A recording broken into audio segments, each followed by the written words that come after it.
বউয়ের লেগেও কান্দে, আবার প্রেমিকার লেগে জায়গা রাখছে চান্দে।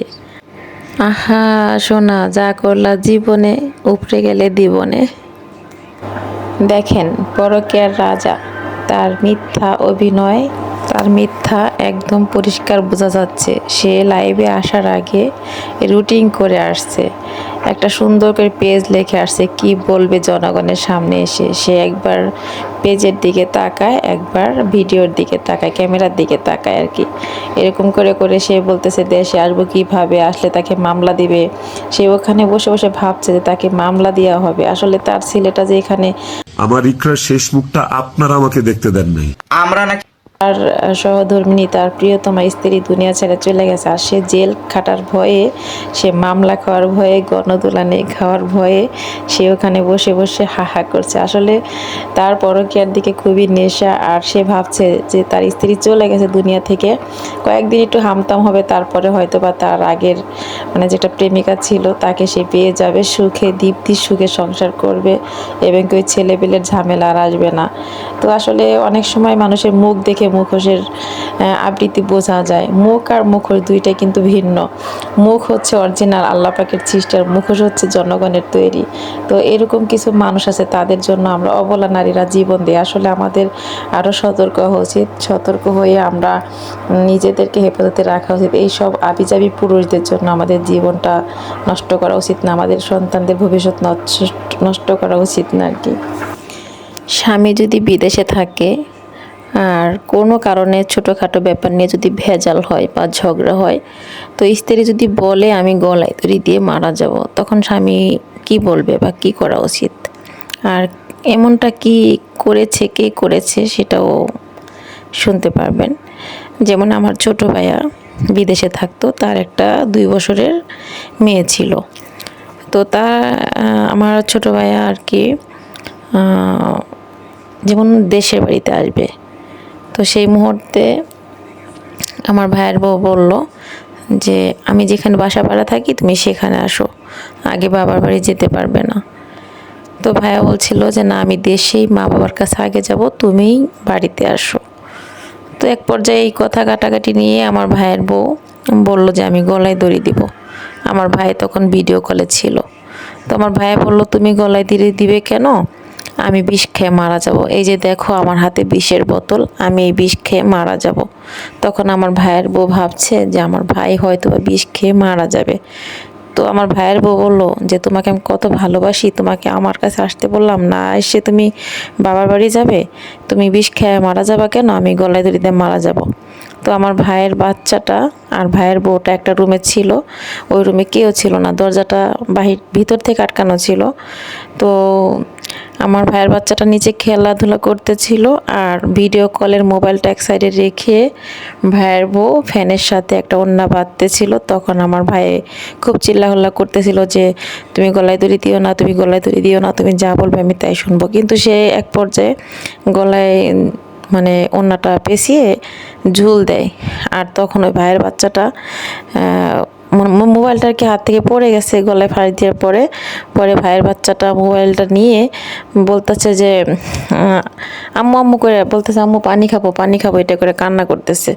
পরে এক পর্যায়ে আমার ভাইয়ের লাইনটা কেটে দিয়ে তার নানা শ্বশুরকে ফোন দিছে। নানা শ্বশুর বলে আমি দূরে আছি। মামা শ্বশুরকে ফোন দিছে, মামা শ্বশুর বলছে আমি কাজে আছি, আমি বাসায় যাইতেছি। এরকম সবাইকে ফোন দিছে, সবাই দূরে দূরে আছে। তো পাশের ঘরে ছিল ভাইয়ের জেঠুস, তো ওনার ফোনটা ছিল বন্ধ।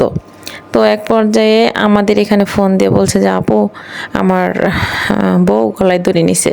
তো আমরা যে দেখি যে অলরেডি মানে ঝুলতেছে। আমাদের বাসা থেকে যেতে আর কি আধা ঘন্টা সময় লাগছে। তো ততক্ষণে পুলিশ চলে আসছে, পুলিশ এসে তাকে নামাইছে। তো সবাই বলছিল যে ছেলের দোষ, ওর জামাইয়ের দোষ, ওর জামাই ভুল করছে, ওর জামাইকে পুলিশে ধরিয়ে দাও। আমরা তার ননদ, তো বলছিল ননদের জামাইকে ধরিয়ে দাও। তো আমার ভাইয়ের বোর মাটা অনেক ভালো ছিল, সে বলছিল যে এখানে কোনো পুলিশ টুলিশ হবে না, কারণ আমার মেয়ের জামাই ভালো আর আমার মেয়ের শ্বশুরবাড়ির লোকেরা ভালো, এখানে যা হয় পরে ঝামেলা হবে। তো সেই কথা শুনে আমার ভাইয়া তো এখান থেকে সারাক্ষণ ভিডিও কলে কান্নাকাটি করতেছে। আমরা সবাই বলছি যে তোমার মেয়েটাকে আমরা লালন পালন করবো, তুমি দেশে এসো না। আমার ভাইয়া কারো কথা না শুনে প্লেনের টিকিট কেটে ও 3 দিনের দিন বাড়ি চলে আসছে। ও সৌদি আরব থাকতো, তো সৌদি আরব রাজমিস্ত্রি কাজ করতো, চাইলেই কিন্তু দেশে আসা যাইতো না, ভিসার ব্যাপার আছে, টিকিট কাটার ব্যাপার আছে ইত্যাদি।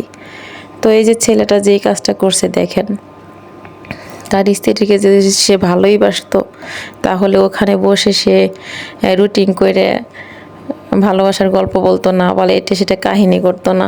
সে সরাসরি দেশে চলে আসতো, এসে তার বাচ্চাটাকে বুকে নিত, তারপর জেল হোক ফাঁস হোক সব কিছু বোঝা যাইতো। কয়েকদিন আগে তার কিছু নাটক ভাইরাল হয়েছিল, তো অনেকগুলো নাটক আমি দেখেছিলাম। তখন দেখতে কেমন জানি সেক্সি বয়ের মতো লাগতো, এবং কি তার মধ্যে একটা লুচ্চা লুচ্চা খলনায়কের একটা ভাব ছিল। তাকে নিয়ে আমার কথা বলার কোনো ইচ্ছাই ছিল না, কিন্তু এখন দেখি মানে মোবাইলের পাতা খুললেই দেখা যায় শুধু তার গল্প। তো আমিও না বলে পারলাম না। তো অবশ্যই আশা করি আপনাদের ভালো লাগবে। ইকরা আপু গলায় দড়ি দিয়ে মারা গেছে, সে আর পৃথিবীতে নেই। তার কোলজোড়ে যে একটা সন্তান ছিল, তাদের স্বামী স্ত্রীর দুজনের ভালোবাসার। তো যদি ওর হাজব্যান্ড বিদেশ থেকে এসে বাচ্চাটাকে বুকে জড়িয়ে নিত, তার নামে কোনো কেস মামলা কিছুই হইতো না। মানুষ ভালোবাসা দেখে বলতো কি যে বাচ্চাটার মা মারা গেছে, বাবাটা যদি হারায় তাহলে বাচ্চাটা পাগল হয়ে যাবে। সেই জন্য ইকরার স্বামী কিন্তু ছাড় পেয়ে যেত, আগে পরে যা করছে সব কিছু মাফ হয়ে যেত। যেমন আমার ভাইয়া বিদেশ থেকে সে বাচ্চাটাকে বুকে জড়িয়ে নিছে, তারপরে আর কোনো কেস মামলা ঝামেলা কিছুই হয় নাই। আমার ভাইয়ের শাশুড়ি বলছে যা হওয়ার হয়ে গেছে, এখন মামলা করলে তো সব সমাধান হবে না, ভুল হয়ে গেছে, কি করার আছে, আমার মেয়েকে তো আর ফিরে পাবো না। আমার মেয়ের বাচ্চাটা যাতে ওর বাবাকে পায়, বাবার বুকে থাকতে পারে, সেই হিসাবে আমি কেস মামলা একদম বাদ দিয়ে দিলাম। তো ইকরার জামাই কিন্তু ইচ্ছা করলে এরকম হয়তো যে সে সুন্দর একটা জীবন বা সুন্দর বাচ্চাটা নিয়ে সুন্দর একটা জীবন গড়তে পারতো। তো সে আসলে মনে হয় খুবই ভয় পাইতেছে, এবং মনে হয় সে ভুল করছে। তার কিছু ইতিহাস আছে প্রেম প্রীতির আভিজাবি, যার জন্য সে দেশে আসতে পারতেছে না। দেশে আসলে হয়তো বা সবাই প্রকাশ করে দিবে, তখন সে মামলায় ফেঁসে যাবে। সে আসলে একা একা ওখানে বাঁচতে চাচ্ছে, আর ছেলের ঝামেলাটাও হয়তো বা সে নিতে চাচ্ছে না। তো আমার কথা অনুযায়ী আর দর্শকের ভোটের অনুযায়ী আমি যতটা বলবো যে তার মামলা হওয়াই উচিত, তার একটা শিক্ষা হওয়াই উচিত। তো আসসালামু আলাইকুম প্রিয় দর্শক, আপনারা ভালো থাকবেন।